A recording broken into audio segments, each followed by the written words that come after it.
Hello, and welcome to the pilot episode of Galaxy Burn. So, kind of like unofficial episode 0. I know this is going to be a Warhammer 40k podcast, but I don't know anything else about the format or how things are going to be because I'm going to work it out while doing it. I do know that we're going to have cool guests, and one of my favorite people, Eden Coopermintz. Hello, he's waving. Who is a journalist, writer about heavy metal, one of the most brilliant analysts, critics of sci-fi and fantasy. Look up his work on fantasy and magic, and just a generally brilliant person. So we're going to start with a introduction to 40k as a concept and situating it in history and the art that inspired it, which, if you want to be really fancy, you can go back to the 13th century in Iceland with the prose Edda by Snorri Sturluson. Real name. Yes, one of the funniest names in history. I know. And he kind of gave us what we know of Norse mythology today. So this multiverse, gods and monsters, that's like probably a good place to start. But you've also got like the Bible. That's a very strong influence on 40k. The Horus Heresy is kind of a retelling of, well, it's not technically in the Bible, but the fall from heaven, fall of the rebel angels, that kind of thing. But where you really get started is kind of obvious, which is J.R.R. Tolkien, Lord of the Rings, The Hobbit, Silmarillion. That gave us what is probably the fantasy genre as we know it today. Like, there was fantasy before then. There were things like Gormenghast, Clark Ashton Smith, but there wasn't fantasy as we do it today. So he kind of relayed the foundations for what it's going to be. And the Lord of the Rings books came out in the 50s, but by the 60s, things were changing. So in the book Big Fiction, Dan Sinykin says, although it had been in print since the 1950s, it had only begun to take off in the United States in 1965 with the publication of competing cheap mass market editions by Ace Books and Ballantine. Over the next 7 years, the series became a campus sensation, supplanting Catcher in the Rye and Lord of the Flies as the novels of choice for disaffected youth, causing cultural commentators to compare the frenzy to Beatlemania and to term it, with its accompanying Elvish and Frodo Lives paraphernalia, a cult. So there was this huge appetite for epic fantasy, but there's also a problem. Tolkien only had ever published, 5 books, and was dead. Ballantine could publish reprints of earlier work by proto-fantasy authors like Clark Ashton Smith and Evangeline Moulton. These didn't scratch the same itch, and that line folded. Then Ballantine published a British sci-fi writer called Piers Anthony. He published a book called A Spell for Chameleon, which was the first of his Xanth books. And they kind of found a formula for creating more epic fantasy to feed that need. He said about the books would be original novels set in invented worlds in which magic works. Each would have a male central character who triumphed over the forces of evil, usually associated with technical knowledge of some variety, by innate virtue, and with the help of a tutor or tutelary spirit. That's like a lot of books nowadays, right? Yeah. I think also, I know where you're going because I read the script, so I might be like foreshadowing some stuff, but one of the main things that Tolkien introduced into fantasy, and not a lot of people talk about, is war, right? Like grand scale war, which of course will become very important for what we're about to talk about, right? Like, it's in the name of Warhammer, right? But it's also a central theme. When you look at fantasy before Tolkien, by the way, one of my favorite examples is Lad and the Mist by Hope Mearless, a kind of a fairy fantasy story.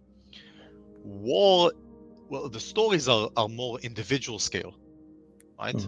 They're more about people and overcoming and so on, and less about armies, politics, troop movements, and so on, which are central to Tolkien's story. This will, of course, and this is the foreshadowing, will be picked up upon by Dungeons and Dragons. right? And Mhm. made into like the central theme, which is interesting because Piers Anthony and the rest of that second generation or 1.5, you could call them, of fantasy authors, moved away from it, right? Back into Mm. this Nietzschean like singular protagonist, as you just mentioned, overcoming the odds and so on. So it's kind of an interesting back and forth between the scale, right, of Tolkien and the rest of fantasy and Warhammer. And sort of at the same time, I know Jack Vance, his Dying Earth books were a big thing, and they were a big influence on early fantasy. I haven't read Vance at all. I know of him through you. But so, can you kind of explain Dying Earth books? Because they feel like a big influence on Warhammer. Yeah, for sure. Jack Vance was an awful person, unfortunately. Mm-hmm. Big racist and big misogynist and so on. But it's the golden age of science fiction and fantasy, right? So who wasn't, except for like a few of them. But he wrote a lot of books that were sort of not prefacing because it already existed, but were very much also front runners in the pulp um, um, tradition of science fiction, right? So think, flashy sword and sorcery with muscular men and subservient women and so on. But also, he was a fantastic author with mostly just a very wild imagination, right? So he came up with this whole idea of the dying Earth, right? Like, what if Earth existed for so long that all of history and technology and human existence has been forgotten and on the wayside? And this kind of fin de siècle kind of like lethargy possesses everyone, and so they become these kind of like hedonist, nihilist adventurers, right? And on the way, they're sifting through the wreckage of mankind, right? And in that wreckage, they find artifacts and spells, or maybe their technology. And he kind of, by the way, got there earlier than Arthur C. Clarke, right? Like the indistinguishability of technology and magic and so on. Mm. And what he gave us was Vancian magic, right? Which is the idea that spells are named and they're a very specific formula, and you need components to cast them. Basically, if you've ever played D&D, you know what Vancian magic is. Interestingly enough, Warhammer didn't take Vancian magic. Well, sort of, right? Like in Warhammer Fantasy, you do have named spells. Uh, Mm-hmm. but components are not that big of a thing, and the spells kind of do other things. And there's the whole like laws in Warhammer Fantasy, like the law of light and the law of flame and so on, which is not really Vancian. But 40K did take a lot of those dying Earth, far future, fall of mankind sensibilities into its mythos. Mm. And we mentioned it many, many times because you can't talk about 40K or indeed any fantasy role playing without talking about Dungeons and Dragons. So it was a big, big influence overall, I think. So that starts in the early 70s. Gary Gygax is like the main guy there. There are some others. And he was big influenced by a tabletop war game that was kind of like Warhammer before there was Warhammer. It was called Chainmail, and the original version just allowed people to act out medieval battles, so Agincourt or whatever. But there was later a supplement that gave people the chance to use like elves and dwarves in there. There was obviously spinning off the popularity of Lord of the Rings, but it also drew in a lot of influences from a fantasy writer we're going to be talking about a lot because he is the other huge influence, called Michael Moorcock. The armies in Chainmail were divided into order and chaos. It's going to come up a hell of a lot later. So Gygax's innovation was to take the rules-based combat from Chainmail and put in improv theatre, which sounds like an absolute nightmare, but it was a huge hit. In And to be fair, it can also be an absolute nightmare. Oh, because it is still an absolute nightmare. Yeah. Yeah, I've been in some terrible D&D groups. I've been in some great ones. I've been in some bad ones too. Yeah. Usually the ones that dial up the improv theatre, the worst ones. So yeah, Michael Moorcock. Well, I think Warhammer are simple thieves. I mean, they don't just steal from me; they steal from everybody. It's probably the one of the hugest influences on not just Warhammer, but pretty much everyone writing fantasy today. I mean, after Tolkien, he is the other big guy you need to know about. He is massively prolific, but his magazine New Worlds was probably a massive influence on what Warhammer 40,000 ended up becoming, because it took away the kind of technical, progress-minded, authoritarian, hard science fiction you get from like your Asimov, folks like that, and it emphasized like literary style, a more ambiguous attitude to technology and progress. Vance was an influence, but people like J.G. Ballard came up in that kind of milieu. Yeah, and it also published the first short story by Ian Watson, who wrote the first Warhammer 40k novel. Yeah, he also published. I mean, the whole idea with the magazine was to stick an eye stick a finger, in the eye of the British properness sort of political attitude that reigned in post World War II. He famously published Bug Jack Baron by Norman Spinnard, which nearly got him banned by Parliament. Like the Arts Council of Great Britain was issuing. They were being condemned by MPs. They're the ones who funded the magazine. They were condemned by British MPs, and there was all sorts of motions and so on. Maybe the last time science fiction was seriously discussed in the halls of Westminster. And he also published other great luminaries and so on. And that was basically the birth of the new wave of science fiction, right, around the New Worlds magazine, of which the early 40k stuff and fantasy stuff could be seen as a participant, right, in the new wave of science fiction. Yeah, and Moorcock himself wasn't what you think of when you think of a science fiction writer. Yeah. I mean, he was a drug-taking anarchist in the 60s. He played with Hawkwind and Blue Oyster Cult, and he kind of he wasn't the first to develop it because H.P. Lovecraft was doing it a lot earlier, but he was okay with other writers working in his multiverse. If you wanted to write an Elric story, just go right ahead. If you wanted Elric and what's the name of his spy guy? Like Austin Powers. Something Cornelius, right? He's one of the Jerry Cornelius. Yeah, if you wanted Jerry Cornelius and Elric to hang out, absolutely just do it. He was totally cool with it. Yeah. And he was, as we've mentioned, he hated Tolkien's politics and how it suffused the fantasy genre. One of my favorite quotes by Moorcock is that he said that when he's on the tube and people are reading Lord of the Rings, they might as well be reading Mein Kampf. Nice. Yes. Okay. A very proportional person. Oh yeah, totally. So he wrote a good essay on it, and he kind of dials it back a bit. He says, "I don't think these books are fascist, but they certainly don't argue with the 18th century enlightened Toryism with which the English comfort themselves so frequently in these upsetting times. They don't ask any questions of white men in grey clothing who somehow have a handle on what's best for us." Which is, that is going to come up a lot later, because despite what people may say, Warhammer and Warhammer 40k have politics, and those are not authoritarian. They are, in fact, anti-authoritarian. Yeah. So another big theme from Moorcock that's going to come up a lot is the law and chaos thing we spoke about briefly earlier in Chainmail. So everything in Moorcock exists in a giant multiverse. Even his literary fiction is in that multiverse, and there are tons of things. His comics are written in that. Other people can write in this multiverse too. And in that multiverse, there's a balance between law and chaos.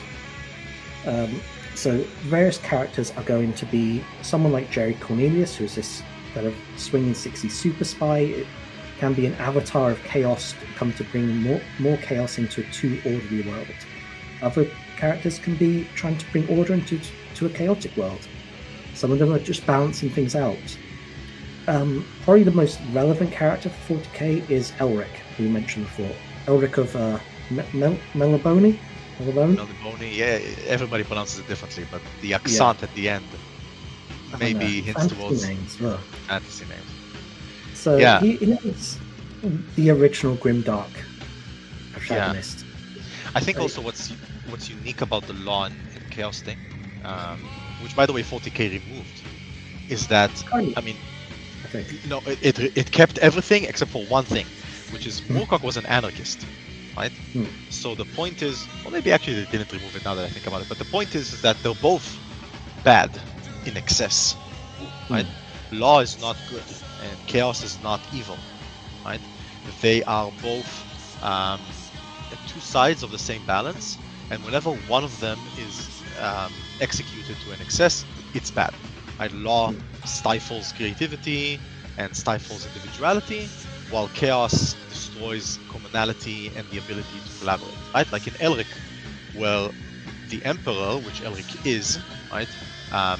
When if things are in balance, then he's able to rule Melibone and bring forth like golden ages of peace and so on. When law is too powerful, then he becomes a tyrant, right? And he destroys the creative spirit of the people under him. Or when chaos reigns, then those coup d'etats, like in the book, right? The Elric books begin with chaos messing around with everything, right? And destroying the balance of things. Spoilers for the entire internal champion cycle. The cycle ends, I mean, it's a circle, right? But it ends technically with Elric, Hawkmoon, and Erikose, which are all manifestations of the Eternal Champion, breaking the balance. Like saying, law and chaos are both bad. The balance itself keeps mankind in servitude to these forces, and so it must be broken. Which is very interesting. And I think I take back what I said originally, had massive influences on 40k and fantasy and how they look at the role of both of these sides. Yeah, and it's especially strong today in Age of Sigmar. I'm not AOS player by any means, but they strictly define everything by law and chaos now, and death, law, chaos, and death. So the final and most crucial influence on what Warhammer 40k would become is unfortunately going to be England. So if 40k come out with anywhere else in the world, it wouldn't be anything like what we have today. Yeah, there's been a lot of empires, right, in the bloody history of mankind. But I think England spawned the only boring empire, right? Like the empire that grinds you down via sheer like force and size of bureaucracy, right? Like the Romans would, destroy your culture from the ground up and force you into being Roman. But they also had, like triumphs and multiple an open pantheon and stuff like that. And the Americans have capitalism and consumerism and so on, but like also, like flashy billboards and these narratives about heroism and so on. And the British are like, you will suffer. You will suffer as we have suffered, right? Like the dreariness shall control you. And another thing like that the England has that nobody else has, but seriously nobody else has anything like it, and that's the Anglican Church.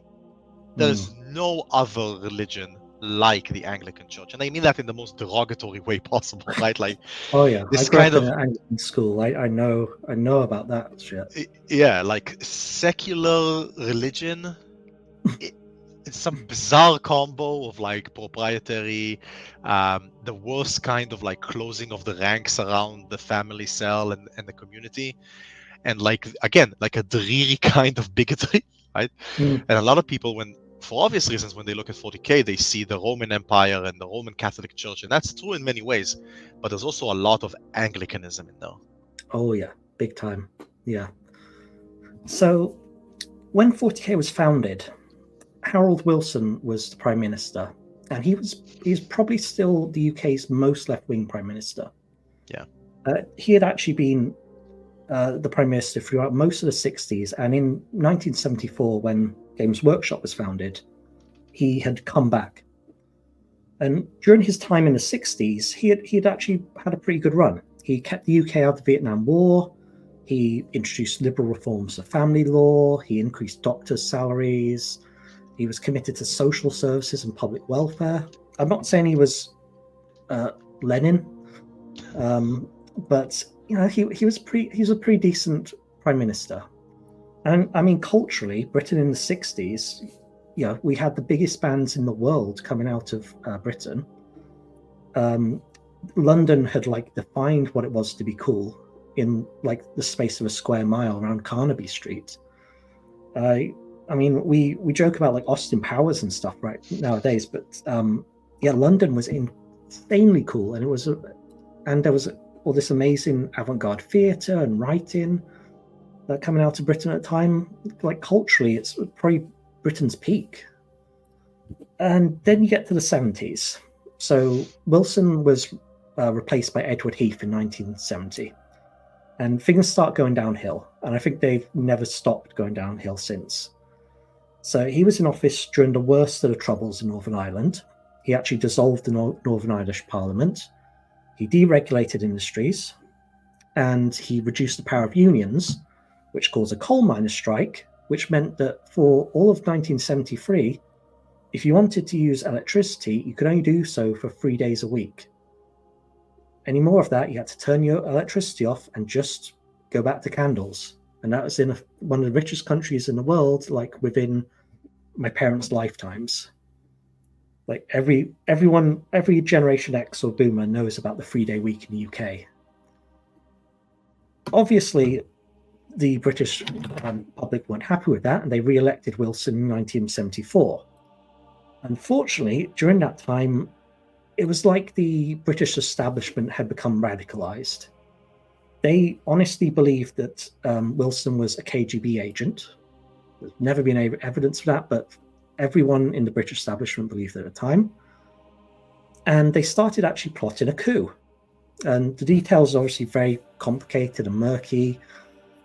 Operation Gladio was involved. There were pedophile rings. They were going to replace Wilson with Lord Mountbatten, who was, apart from being blown up to hell by the IRA, go them, was also a pedophile. And the coup plotters liked that about him because it meant he was easier to control. And this whole campaign left Wilson paranoid, and he just suddenly resigned in 1976. And that kind of underlined to everyone who's come since that if you try and make England better, we're not going to let you. And we'll just straight up kill you if necessary. Luckily, nothing like that ever happened again. So in 1975, Ian Livingstone, Steve Jackson, and a fellow named John Peake started Games Workshop as a bedroom business, a side hustle. John Peake was a woodworker. He would make chessboards, Go, backgammon, and Jackson and Livingstone would sell them. But they were also, Jackson and Livingstone were fans of more what I call progressive board games, as opposed to traditional board games like chess. And the big one there was D&D. That had kind of just come out. It was a huge success. And there wasn't really any way to get it in the UK, apart from mail ordering it from the US. So Games Workshop became the exclusive UK distributor of D&D. And that kind of starts a long collaboration between the two companies, between D&D and Gygax's TSR. Gygax actually wanted to merge the two companies at some point in the 80s, but they decided not to. And who knows what the world will be like if that happened. Cut to the picture of a sci-fi utopia. Kind of over the rest of the 70s, they made a bunch of business decisions, which I think are why their little bedroom company is now on the FTSE 250. And the first was they had their own newsletter, which wasn't uncommon. Dungeons & Dragons has its own as well, which is still going. So that kind of meant that instead of just being a distributor, it allowed people to be fans of the company and built relationships. Their first newsletter, Owl and Weasel, ran to 800 copies and was just mimeographed. And then it changed to White Dwarf in 1977, the 500th issue of which has come out a few months ago. you can get White Dwarf in every newsagent in the UK right now. I don't know what it's like in the US, but it's White kind Dwarf of is very everywhere. popular. Yeah. So the second was they made their own miniatures. So for years before, little independent bedroom companies have been creating lead miniature versions of like Frodo and Aragon, to use with Dungeon Dragons and Chainmail and so on. But in 1979, Games Workshop set up Citadel miniatures, which are still around, and that's made mostly D&D miniatures at first, and some really cool ones like a wizard with a submachine gun. And TSR never did the same thing. And you can buy Dungeons & Dragons miniatures today, but they're manufactured by WizKids, which is like a toy distributor. Yeah. And that kind of didn't allow them to corner the market. You know, vertical integration and all that. It's like a good business move. And the third was they opened their own stores, which is something like no other hobby company has really done. There's no Magic the Gathering store. There's no Dungeons & Dragons store. So the first one opened in 1978 in Hammersmith in London. And that's a brilliant idea because these games are social. You go in, you can play a few rounds with some friends. You can hang out with what were at the time very smelly and antisocial staff. And that's kind of curb appeal where kids will walk past the store and they'll see it and they'll be like, oh my God, I have to get this in my life. That's so important for Warhammer nowadays. So I want to add to all of that those three things together, it's really hard to understand now, but in the atmosphere in which they were done and the type of gatherings that you just described, they became punk, right? They became like counterculture. Today, games, sadly, in my eyes, have been depoliticized, right? Mostly to blame on D&D itself, right? And Wizards of the Coast and TSR before them, and how they wanted to mass market it, so they depoliticized it. But back then, like going to those shops, reading those books, it all coincided with the counterculture movement and with punk. And that's why, by the way, the aesthetics, and I'm sure we'll talk about it later, the aesthetics of 40K are very heavy metal. You have to understand that in the 70s, especially in the UK, but also in the US, being metal was a political statement. It was a finger raised at your parents, at your school teachers, at your headmasters and police officers and so on. Like, it wasn't as common as it is today to play a game where people chainsaw each other to bits, right? Like that gore is part of that heavy metal punk aesthetic. And to this day, so some listeners of the Eden Expanded podcast Multiverse might know that I spent 2 years in the UK as a kid, and I live in Chester, which is quite an upper middle class kind of place, at least the city center. And there's a Games Workshop store. And to this day, it stands out like a sore thumb, right? Like it's you have like posh shoe stores and clothing and Marks and Spencer and a Games Workshop. And it just looks different. The font is metal. The colors are metal. Inside, you can see like giant miniatures of like titans and dreadnoughts, right? Like ripping people into pieces. It stands out, right? So think about how much it used to stand out in the 70s or the 80s, right? Yeah, 100%. In about 1983, so almost a decade after they started the thing, they actually released their own games. They hadn't been releasing games to this point. So the first big one was obviously Warhammer Fantasy Battle. So that kind of ditched all the role-playing elements of D&D and went back to what Chainmail had been years before. You'd put armies of soldiers in rectangular ranks, you'd have heroes, artillery, monsters, and you'd decide who wins by rolling dice. They've recently re-released Warhammer Fantasy Battle, like the original OG version, and it's really fun. And they use a Tolkien-esque setting, the old world, so people would be familiar with it. You know what an elf, what a dwarf, what an orc is. But it had, as Eden mentioned, this like new wave idiosyncrasy and like a British satirical toilet humor that kind of still goes to this day, especially with the orc faction. And supplements like Slaves to Darkness, that introduced chaos into this, they were like genuinely dark and disturbing, and adults. They had to have a suggested for mature readers warning. I was given one when I was very young. I should not have had that. That warped me, no pun intended. And one of the key artists, John Blanche, his art is much more like Ralph Steadman's illustrations for Fear and Loathing in Las Vegas than like Franz Frazetta or someone. His art is very unique and very stylized and very dark and grim. So Games Workshop was born in the 70s, but it kind of grew up in the 80s into what it is today. And a lot of stuff around that time bears its mark. Judge Dredd, V for Vendetta, cyberpunk as a genre. In Britain, the 80s were the worst parts of the 70s, like really cranked up.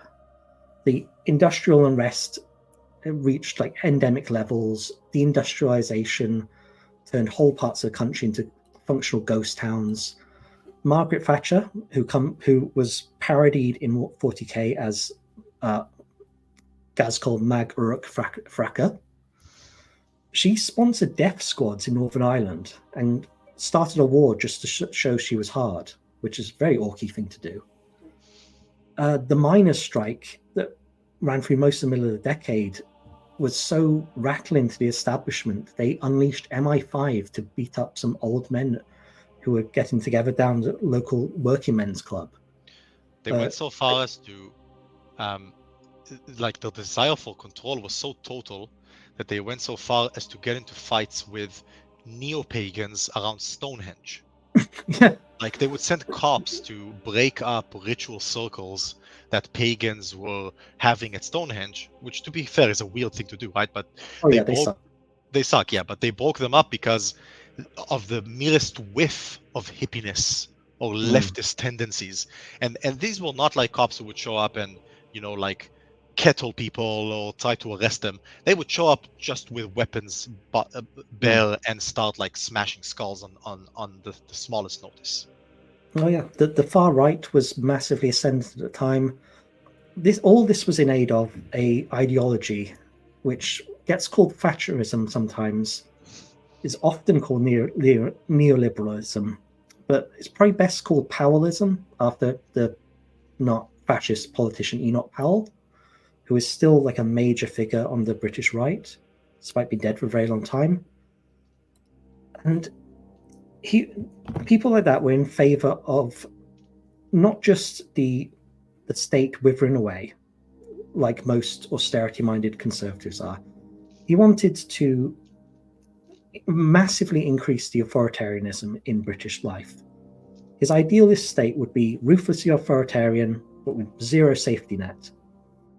So the economist Grace Blakely sums up the ideology like this. The neoliberals have always portrayed their proposals as attempts to embed freedom in liberal democracy. And yet, when people have not chosen the right outcome, neoliberal policies have been forced upon them anyways. The divide between authoritarian statist societies and democratic market ones, which is empathized by thinkers like Hayek, turns out to be not much of a divide at all. Whether by frustrating democracy or by supporting authoritarianism, capital tends to find a way to bend the state and the market to its will. And the end result is a society in which a small number of people were empowered to trade as they saw fit. They could ignore any rules or morality, while there's an underclass of people who are ruthlessly policed and surveilled, and they would toil for all eternity for that tiny little class at the top. And in 40k, those people are called rogue traders. And that was the name that was given, the kind of subtitle that was given to the first ever Warhammer 40k game. So a games designer called Rick Priestley, who was like really the granddad of 40k, had created a sci-fi role-playing game called Rogue Trader in the early 80s, and he kind of distributed that in White Dwarf. It was essentially D&D in space. And then somebody at Games Workshop had the idea of giving the orcs from Warhammer Fantasy Battle guns. They thought, that's a cool idea, let's do that. So they kind of revived this Rogue Trader idea, And in 1986, Citadel Miniatures put out a flyer that had 14 miniatures, and it was titled Warhammer 40k, in parentheses, Rogue Trader. And these were really crude designs by today's standards, but they kind of set the tone for the whole range going forwards. And they're still being referenced today. Like the Imperial Bodyguard miniature is a Adeptus Custodes. The Space Dwarf was the Squat Prospector Gang. Even a Piscean Warrior has like recently turned up in a modern game. And later that year, they put out the first ever Space Marines, the like classic Beaky version. Back then, 8 minis only cost £5.50. That was probably like 8 minis, probably easily £50 now. So in August of 1987, White Dwarf issue 97 put out a full color teaser for Warhammer 40,000, Rogue Trader. And then later in that year, it was actually launched. Did you ever get the Rogue Trader book? No, was that before your time? Because I had one like from a charity shop. Yeah, it was too early for me. And also my egress into Warhammer kind of started from the fantasy direction. Rather than 40k. Like I started playing fantasy before I started playing 40k, and I came to it from the role-playing angle. So that's much later down the line. So, I mean, it's interesting looking at the Rogue Trader book today. You can find PDFs of it online, because a lot of it is still there, like virtually all of it. It's the 41st millennium. Mankind is scattered throughout the galaxy. There's a dead or dying emperor on the throne on Earth. And most of the factions are still there today. There's obviously a Space Marines, Orcs, Imperial Guard, there's Tyranids, the Inquisition, Eldar, like even quite obscure races like the Slan and the Jakero are there like right from the beginning, like the early 80s. Things like the turn sequence is still there. Cover, the way shooting is worked out has really not changed in almost 40 years. Yeah, the dice mechanics are also the same, right? Like hits and wounds and all that stuff. Yeah, virtually identical. They've cut down the number of stats a model gets, but they're kind of still there. Weapon skill, ballistic skill, wounds, everything is kind of the same as it was before I was born. The major difference is that in Rogue Trader, you'd have a third player who would be a games master, kind of like the Dungeon Master in Dungeons & Dragons. Mostly they would act as a referee, but the early Rogue Trader was a really weird hybrid of miniature war game and role-playing game. So the games master could do things like attack both sides with dinosaurs, or carnivorous sand clams, or the Catachan face eater. Or they could roll a dice and decide a cyclone has just happened, or a meteor is just going to hit. And the back of the book has a bunch of like plot generators to give you a game, and it can be stuff that you would find in current 40k, like stop a rebellious governor, but it could also be like get to the spaceport before someone takes off with your ship that they won at a poker game. Like, it was really quirky back in the day. And Dragon Magazine, which is like the big role-playing game trade magazine, said it has more in common with fantasy role-playing than with most other science fiction games. Sure, there are spaceships, lasers, and plasma guns, but in Warhammer 40k, these marvels are treated more like fantastical, magical devices than like plausible developments of modern technology. And that's really, really still the case. Technology is treated like magic in 40k. One of my favorite things that 40k does is that it not only treats them as magic, but oftentimes treats them as religion, right? This idea, one of my favorite jokes from 40k is that the magic word of the tech priest is on. They don't remember what on means, O-N, right? They don't remember what it means. They don't know why it works, but that's the word they say to make the magic happen, right? To make the machine spirit bless them with whatever the device does. And just to close the circle, that's Vancian, right? Like the idea of like you find lying around the detritus of previous civilizations, and they manifest as magic even though they were technologies. That is the Vancian one of the Vancian conceits that 40k adopted very early on. So one of the other kind of key things they did was to create fiction around this like new world they've invented. So in 1990, Ian Watson, who was a contemporary of Michael Moorcock and had written his first work in New Wave magazine, he was contracted to do the first ever 40k novel, which is called Inquisitor. That's another thing I read when I was way too young for it. I was like 9 years old reading that, and there was a lot of sex in that book. It is dark. It is not suitable for a 9-year-old at all, and it's not canon today. It's treated as a legend within the world, and it's still pretty divisive. But I kind of like it. It's weird. It's quirky. It's idiosyncratic in a way that Moorcock and New Wave writers were.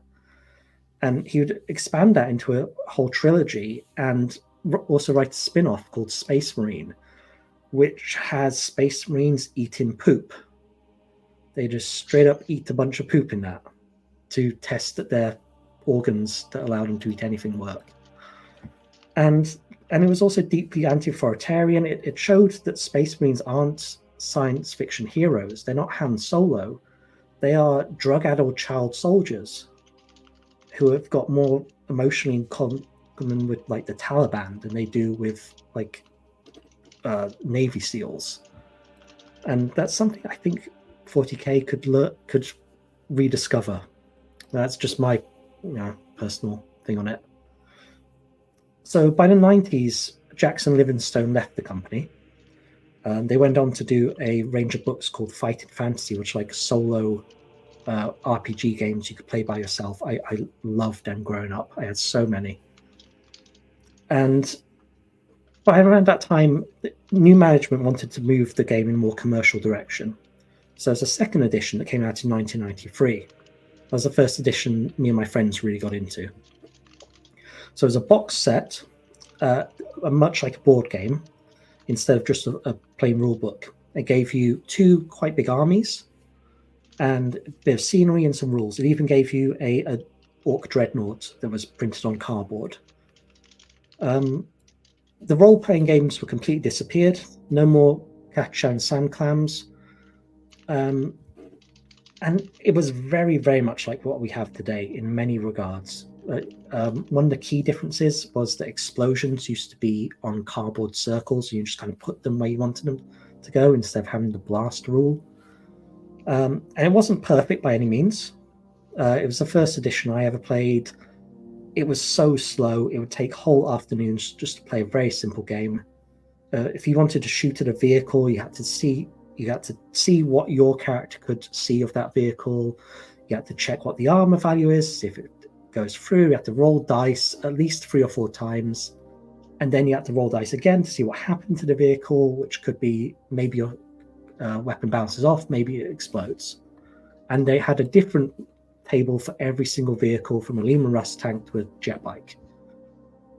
It made it fun, but it was slow. They also introduced the idea of a codex. So these would be a supplement book you'd get to play a certain faction.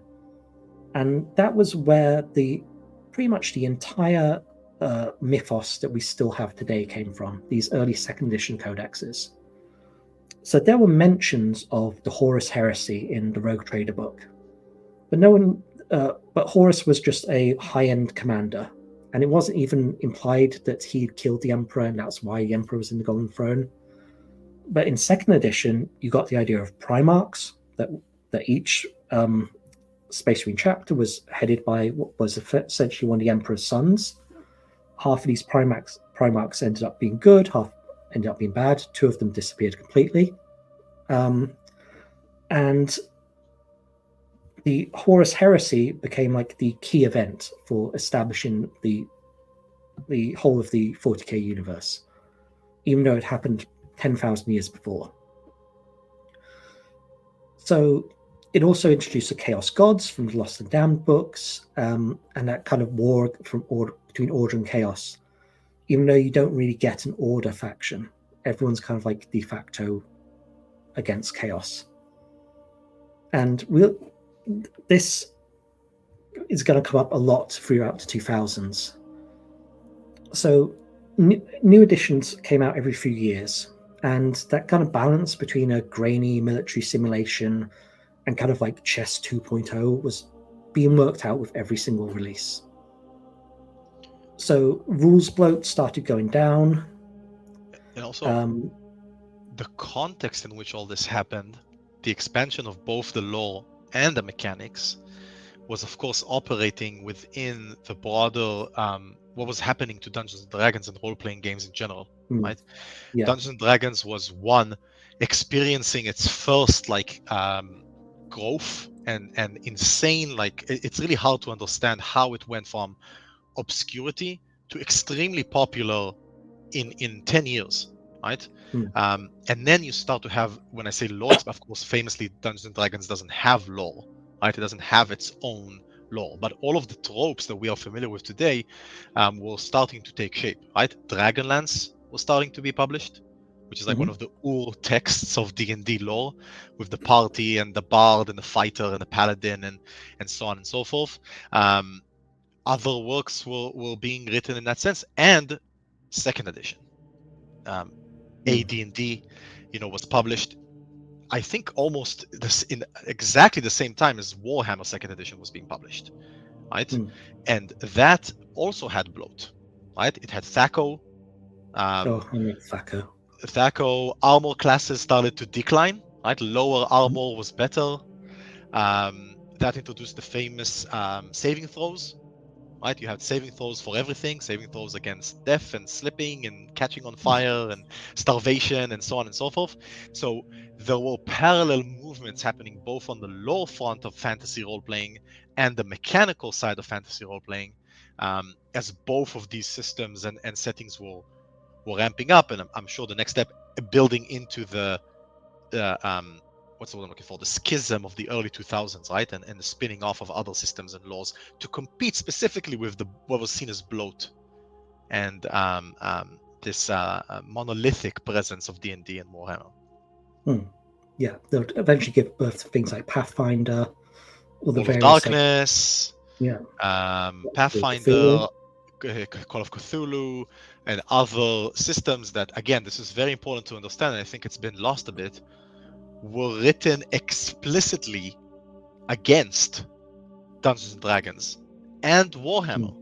People love to say it's against Dungeons and Dragons, but it's not just against Dungeons and Dragons, it's also against Warhammer, right? Like, you cannot understand the self-seriousness of World of Darkness without understanding the self-ridicule of Warhammer, right? The silliness, the over-the-topness. A lot of World of Darkness was like, we want grown-up games, right? With grown-up themes. And again, the systems as well, like enough with these dice, enough with these endless rolls to check what's going on. And that's where dice pools came from. And that's where narrative decision-making and role-playing, this is not a role-playing podcast, right? But like all of these tools grew around and against Warhammer and D&D. They started adding a lot more to the game. A lot of the early stuff, like the squats and slan, were phased out. In second edition, you started getting the Sisters of Battle, so an all-female faction, who were based on a single image from Rogue Trader. The third edition introduced the Necrons, who were just like Terminators when they started out, but they've developed into this like pseudo-ancient Egyptian faction. They got some amazing characters like Trazyn and Orican. They introduced the Tau, who were the first faction that didn't really have a precedent in, say, Tolkien, like the humans, the Eldar, the Squats, and so on, or in Alien and Starship Troopers like the Tyranids. The Tau are kind of really unique faction. So they've got kind of a mecha anime style, which is obviously, to compete with things like Gundam, which is becoming popular at the time. And they've got a lore influence from Ian M. Banks's culture books, which were very big at the time as well. And they were kind of billed as the first good guys although that's kind of changed over time. Yeah. And their questionable depiction of Asian culture is something to talk about. They're, Questionable. yeah, the just Asian stereotype is not particularly wonderful in the Tau. Games Workshop didn't want to make everything top down though, so they attempted these kind of mega games, like even early in Rogue Trader. But in third edition, players kind of all across the world could submit the outcomes of their games into this massive campaign called the Eye of Terror campaign, which was supposed to simulate a massive mega campaign where Abaddon the Despoiler, who's kind of the big bad of the setting, is attacking the world of Cadia. And there's also some orcs and Tyranids and Tau just vibing in the background. So you go into an online war room with your faction. You would plan where your faction would attack next. Then you'd play the games like with your friends or in a store, and that would have an infinitesimal effect on the overall campaign. The best modern equivalent was that video game Helldivers, where you'd play a game with 3 other people, and it would have this like percentage effect on who controls a planet. And that lasted for 8 weeks. There were 250,000 games registered, and it ended up with a slight chaos victory, even though the planet of Cadia was still imperial by that time. And that fight has become one of the kind of central events in the entire narrative. By 7th edition, it was revealed that entire battle was just a prelude. There was a much bigger attack which destroyed Cadia. It split the entire galaxy in 2. Just because that was cooler, it made a bigger, more awesome narrative. So throughout the 90s and 2000s, Games Workshop was making new editions. It was opening new stores. It founded the Black Library publishing arm in 1997. There was a lot of video games. Most are bad. Like, there were some real stinkers. Oh, yeah. The Fire Warrior video game that came out to kind of promote the Tau and be like the Warhammer version of Halo. Just not great. And in 2006, they started probably one of the most ambitious projects that kind of any... Wait, I have to stop you. I'm sorry. Because we have to talk about Blood Bowl. If we're talking about Warhammer video games, an example of a successful one in 1995 is Blood Bowl. That kind of made... I didn't play that. Yeah, so Blood Bowl is football in the Warhammer 40k setting. And also Warhammer Fantasy. And it was, I think it was released like very early days, right? 1986. Rogue Trader days, very early.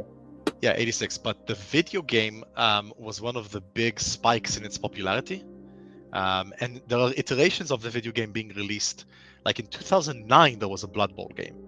I think there's one even more recent than that. I think there's one even more recently. And to be clear for the people watching this, like, this is football with goblins, dwarves, wizards, orcs.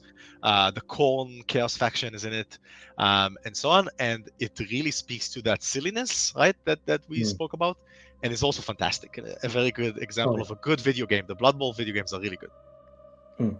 Yeah, I mean, to be fair, the current Warhammer video games are sometimes incredible. We're going to get to that later. Yeah. So in 2006, the Black Library starts one of the biggest projects of all time. One of the biggest fantasy projects of all time. So just to bring it back a little, one of the Black Library's kind of key writers is a fellow named Dan Abnett. He was working in comics and novels since the 80s.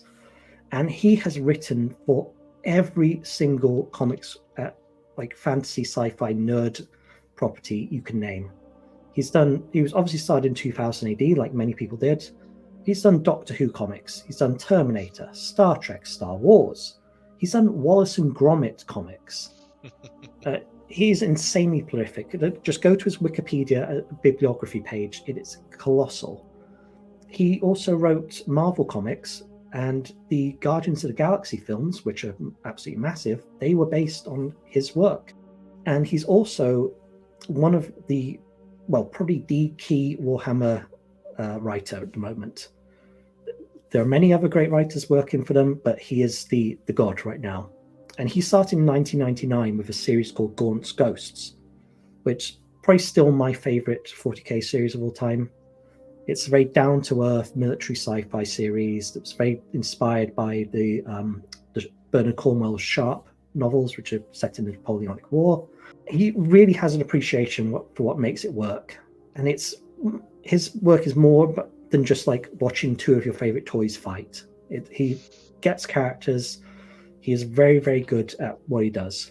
And he was made kind of the unofficial skipper of the biggest, the most complicated project that the Warhammer franchise would embark upon, that being the Horus Heresy, which is a massive series of books, 64 books in total, 26,881 pages, dozens of like backup novels, short stories, audio dramas, and you can also play the board game of it as well.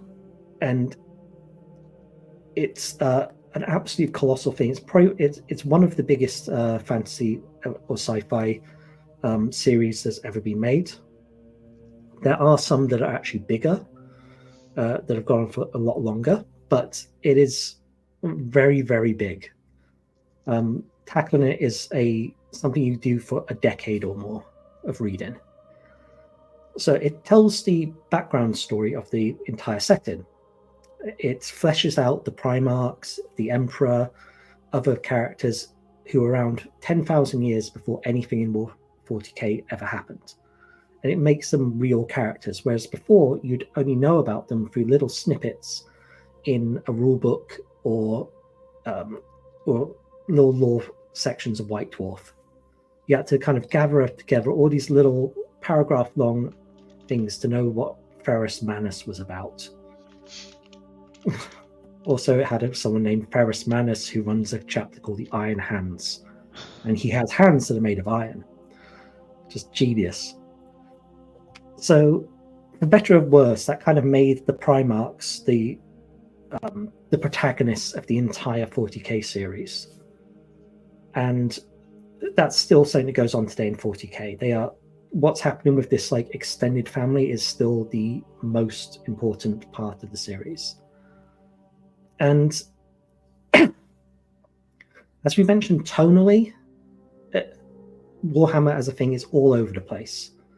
So it's a setting where you can have a book like The Fall of Cadia, in which a little girl is discovered on basically an evil Satanist Death Star, and she can control aforementioned Satanist Death Star, and she is adopted by the most evil man in all of existence to make that Death Star destroy a planet, Cadia, and she just wants to be loved as his daughter, but he rejects her, and she is so distraught she crashes the Death Star into a planet, destroying not just that planet, but cutting a huge knife wound across the entire galaxy that kills trillions of people. I mean, we're talking whole solar systems swallowed up into literal hell. But it's also a setting where an orc goes back in time to kill his past self to steal his gun, so he has a second copy of his most favorite gun. So tonally, it's just everywhere. And there's also the big issue when you have something this large, which we've mentioned in regards to D&D, which is that it's a commercial entity at this point. It's a commercially traded FTSE 250 company. It's actually what makes a bigger contribution to the British economy than fishing at the moment. And that leads to a lot of fan-unfriendly behavior. And a lot of the things that happen in a plot aren't because they're the best idea for what happens in the lore. It's because they want to move product. So new characters and concepts come out, and if it seems like it can change the setting forever, it won't. So, for example, there's this faction of the Eldar called the Ynnari, and their goal is to kill one of the 4 Chaos Gods. And to do this, they have to find 5 magic swords, because of course, and they have found 4 of them already. But the 5th is being kept by the Chaos God that they want to kill. So now this entire faction can't do anything, because if it progresses, it will kill one of the big pillars of the entire game. Like, you won't be able to have any Slanesh anymore. But, so they are just kind of stuck there, not doing anything. Yeah, I'm really happy you brought up that point, because for me, it's my main problem with Warhammer. And by the way, not just 40k, right? Fantasy was in the same boat, and we're not going to get into Age of Sigmar, but the way in which they resolved it, which was basically blow everything up and start over, was not exactly well liked by their fans. Oh, no. Yeah. But the stagnation is very real, and it's a very real problem. Focusing on the Horus Heresy in a way only makes it worse, right? Because you are essentially writing about, in lore, right? These events are ossified. They've already happened, right?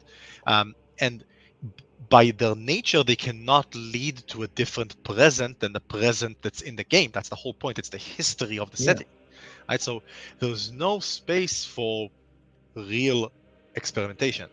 What I would like to see next, if I was, in charge and I could do whatever I wanted, is I would like to see Warhammer 60k, right? Where the Empire has collapsed, but all the major threats have been eliminated or dormant, right? Like the Tyranid Swarm fucked off back to where the Tyranid Swarms come from, and Chaos is once again in the warp and so on. And humanity is reawakening, right? And discovering tech once again, but the 40k tech. But here's the problem. I'm not saying this just to do fan fiction. I'm saying this because when you're a multi-million-dollar corporation, it's not just the money that's keeping you. There is the lack of talent, brave talent. There are talented people working for Games Workshop, don't get me wrong. But someone who has the guts to do something like that usually does not get to be an executive level director at a multi-million-dollar company.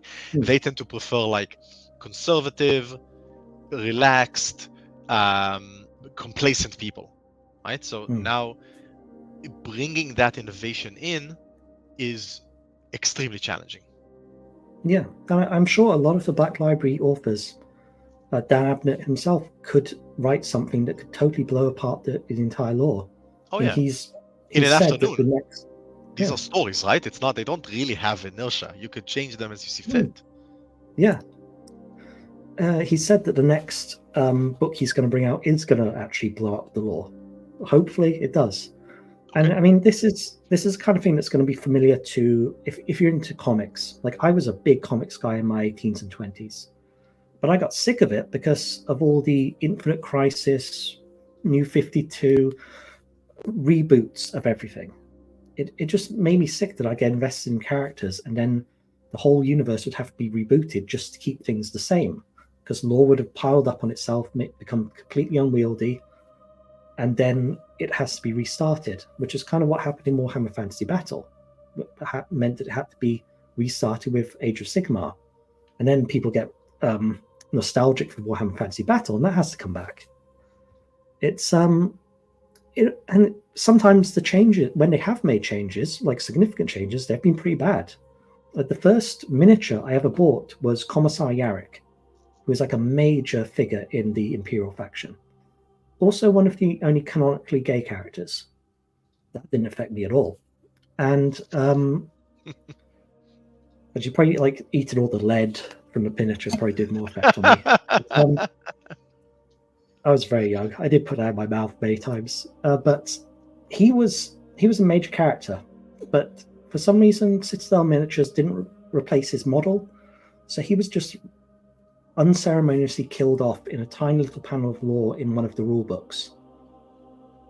So no more Commissar Yarrick anymore, unless someone decides to bring him back and says that that was actually his brother and that is now retconned, so he's back now because he exists to they exist to sell models. When you have quite big book series like the Plague Wars, in which two of the Primarchs are finally going to fight each other after 10,000 years, neither of them can actually kill each other because they have to keep selling the Rebuta Guilliman and Mortarion models.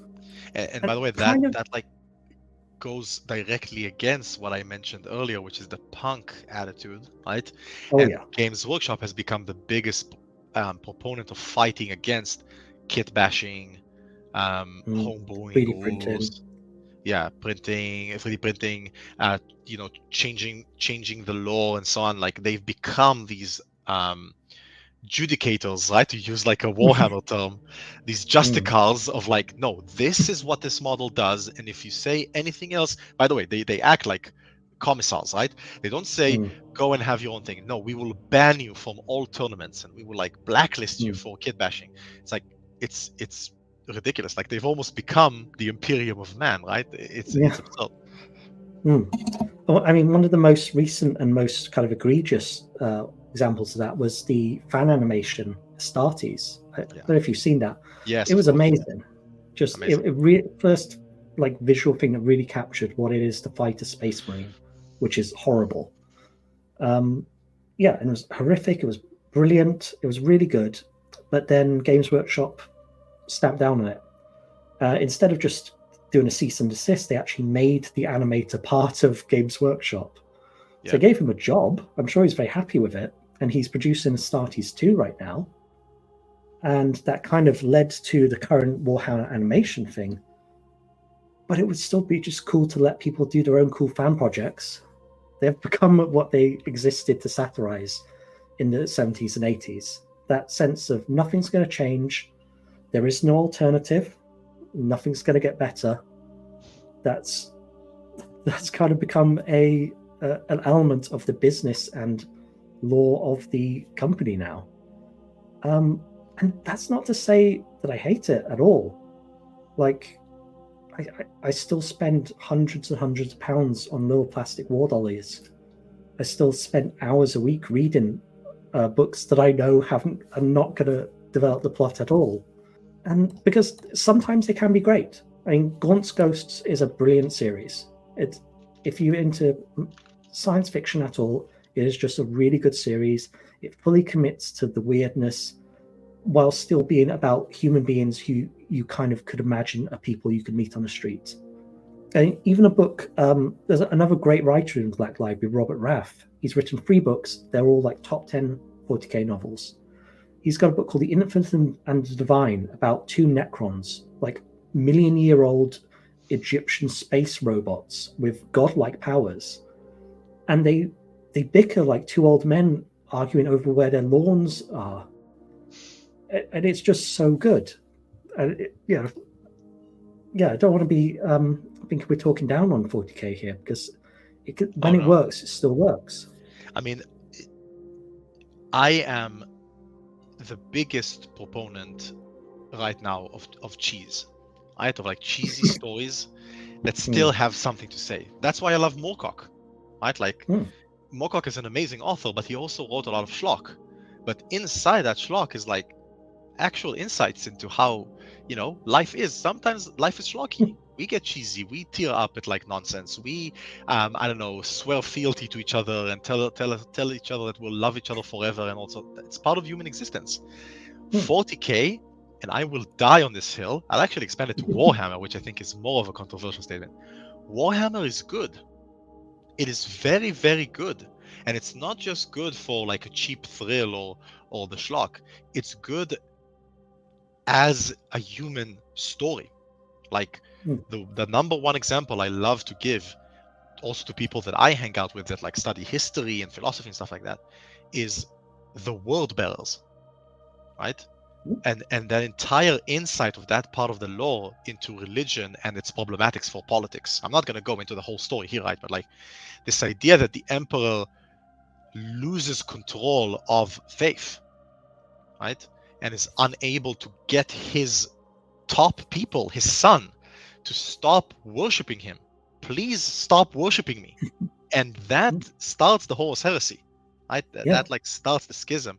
Is such a phenomenal insight into politics, religion, how these things interact, the problem of herohood, right? The problem of worship. Like, these are good stories. Of course, there's nonsense in there. There's like bad stuff and bad writing. It's so massive. What of this size would not have like bad stuff in there? There are god awful Dragonlance books, like really, really bad, and there are also brilliant ones, right? But overall, Warhammer is one of the best fantasy and sci-fi stories ever told. 100%. Damn right. And by the time this episode is out, a new Space Marine game will be out. That's going to bring more people into it. Yeah. Henry Cavill is doing his show with Amazon. I really hope people watching this in the future know. I hope it's a good show. I hope it's not bad.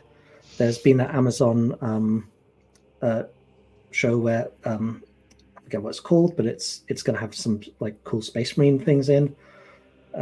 It's kind of despite what we said about the commercial aspects, despite what the Games Workshop becoming the Imperium, it's kind of like never been a better time to be into it, because you've got such massive amount of stuff behind you can be into. Also, one last thing I have to say this. If I don't say this, then I don't know, Creative Assembly will come to my house and execute me. I'm a huge Total War Warhammer fan. Oh yeah, massive. That basically got me back into massive. If you're and this is what I was gonna say. If you're looking for a ramp up into Warhammer, that is the best thing you could do for yourself if you want to get into Warhammer Fantasy. And by the way, Warhammer Fantasy and 40k are the same thing.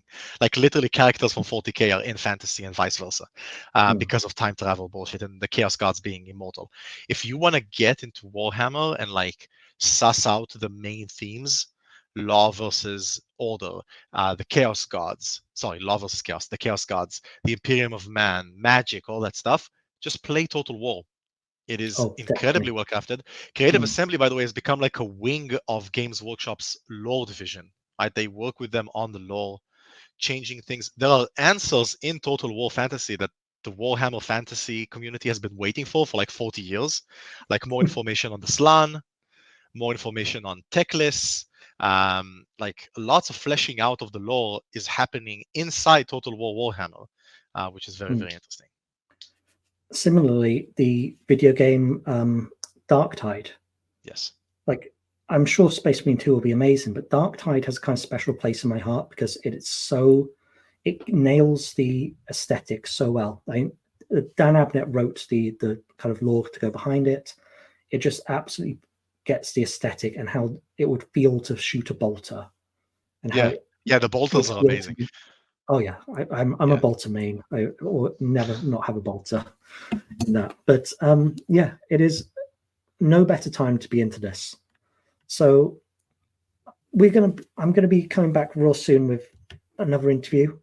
We're going to be talking about mainly the Horus Heresy. We're going to be going through all those 64, however many, insane books. The second of which includes bestiality. So there's something to look forward to, everyone.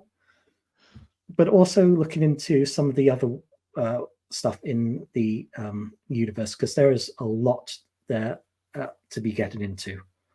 So stick around. I'm Gareth. Eden, you can find online and in the blog Heavy Blog is Heavy and many other places. Okay, see you everyone.